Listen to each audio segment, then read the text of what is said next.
రేపటి నుంచి మీ ఇద్దరి మధ్య ఏ గొడవ జరిగినా ఆ గొడవ వల్ల నా పరువు పోయినా గుర్తెట్టుకో, నీ బతుకు నా చేతిలో చాతపడి బొమ్మేరో.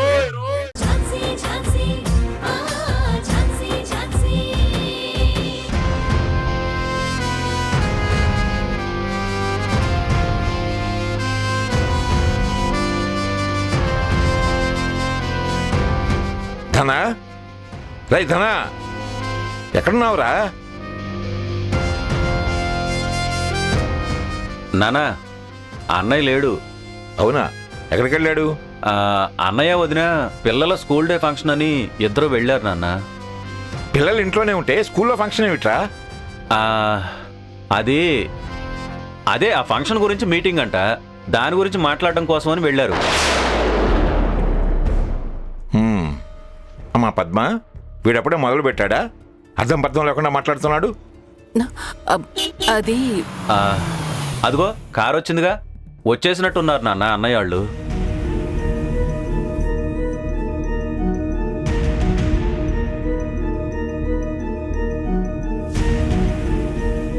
ఎంతసేపు ఎక్కడికి వెళ్ళి వస్తున్నారు? నాన్న అది మామయ్య, మేము మరి నువ్వేం నాకు చెప్పక్కర్లేదు.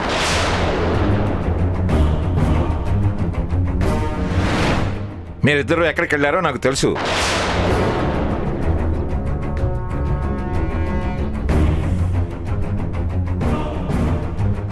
ఇప్పుడు టైం ఎంత అవుతుందో చూసారా? 9:30 అవుతుంది.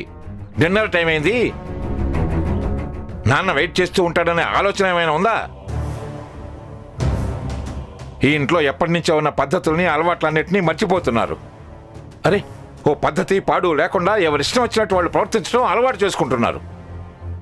మామయ్య, నేను వడ్డిస్తాను, పదండి. ఏమక్కర్లేదు. ఇప్పుడు అడుగుతున్నావా వడ్డిస్తాను అని? సారీ నాన్న, ఎర్లీగానే వచ్చేద్దాం అనుకున్నాను.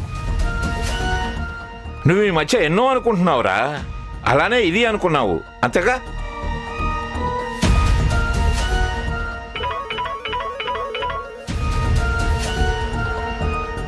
హలో, ఎవరు? Sir, good evening. నేను చార్టెడ్ అకౌంట్ శరత్ని మాట్లాడుతున్నాను. చెప్పండి, ఏంటి ఈ టైంలో చేశారు? సార్, ఆ ట్యాక్స్ అసెస్మెంట్ గురించి ఇప్పుడే ధనంజయ్ గారు వచ్చి మాట్లాడి వెళ్ళారు సార్. ఫైల్స్లో 4 చోట్ల మీ సైన్ మిస్సింగ్ సార్. అది చెప్దామనే ధనంజయ్ గారికి ఫోన్ చేస్తుంటే సార్ ఫోన్ లిఫ్ట్ చేయడం లేదు సార్. డ్రైవింగ్లో ఉన్నారేమో సార్, అందుకే మీకు ఈ టైంలో ఫోన్ చేయాల్సి వచ్చింది. దయచేసి తప్పుగా అనుకోకండి సార్. ఏంటి, ధన మీ దగ్గరకు వచ్చాడా? అవును సార్, వచ్చారు. ఎందుకు సార్ అలా అడుగుతున్నారు? ఏం లేదు, వస్తున్నట్టు నాకు తెలియదు. తెలుసుంటే నేనే ఒకసారి ఫైల్ చెక్ చేసి సైన్ చేసి పంపించి ఉండేవాడిని. అయ్యో పర్లేదు సార్, నేను రేపు అకౌంటెంట్ని పంపిస్తాను, సైన్ చేసి పంపించండి. Okay okay, thank you. Thank you sir, ఉంటాను సార్.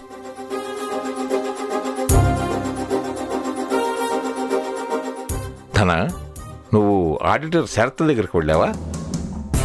అవును నాన్న. మరి వెళ్లే ముందు నాకు కనీసం చెప్పనే లేదు. కనీసం ఇప్పుడు నీ మీద కోపడుతున్నప్పుడైనా చెప్పాలి కదరా? పర్లేదు నాన్న, మీ కోపం కూడా మాకు దీవెనలే. మరి వీడేంటి, మీరేదో స్కూల్ ఫంక్షన్కి వెళ్ళారని చెప్పాడు. నేను సీఏ అంటే వాడు ఏం విన్నాడో మీకేం చెప్పాడు? వాడు మన లోకంలో ఉంటేనే కదా వినడానికి. వాడి లోకం అంతా మైకమే. సరే, మీరు వెళ్ళి త్వరగా ఫ్రెష్ అప్ అయ్యారండి, డిన్నర్ చేద్దాం. అలాగే మావయ్య.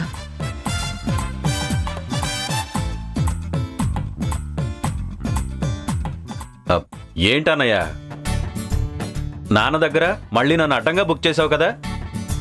చేస్తే చేశానులేరా, ఏముంది? అన్నయ్య కోసం ఆ మాత్రం మాటలు పడలేవా?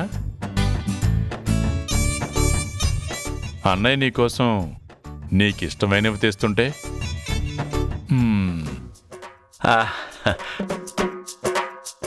అన్నయ్య, నువ్వు సూపర్ అన్నయ్య, ఇరికిస్తే ఇరికిచ్చావు. ఆ బాటిల్ ఇవ్వన్నయ్య. అన్నయ్య అన్నయ్య అన్నయ్య అన్నయ్య అన్నయ్య అన్నయ్య ఇవ్వన్నయ్య ఇవ్వన్నయ్య. అబ్బాబ్బాబ్బాబ్బా, సూపర్ అన్నయ్య, థ్యాంక్ యూ. ఇదిగో చూడు, నీ కోసం ఎన్ని మాటలైనా పడతా, ఎన్ని అవమానాలైనా భరిస్తా, ఇంకా అవసరమైతే నీ కోసం యుద్ధమైనా చేస్తాను. థ్యాంక్స్ రా. అయ్యో బావగారు, ఆయన అవమానాలు భరిస్తా మాటలు పడతా యుద్ధం చేస్తా అన్నది మీ గురించి కాదు. ఒక్కసారి వెనక్కి తిరిగి చూడండి. జీవితంలో ఏదైనా సరే నీ తర్వాతే. నువ్వు లేకుండా నేను ఒక్కరోజు కూడా ఉండలేను. అంతలా నా మనసుకి దగ్గరయ్యావు. చూసారా బావగారు ఆయన వేషాలు? నేను కూడా థ్యాంక్స్ చెప్పింది వాడికి కాదు, లైన్లో ఉన్న శరత్కి. Thank you Sarath. నేను మెసేజ్ చేయగానే అర్థం చేసుకుని నాన్నగారికి ఫోన్ చేసినందుకు. బాయ్ శరత్.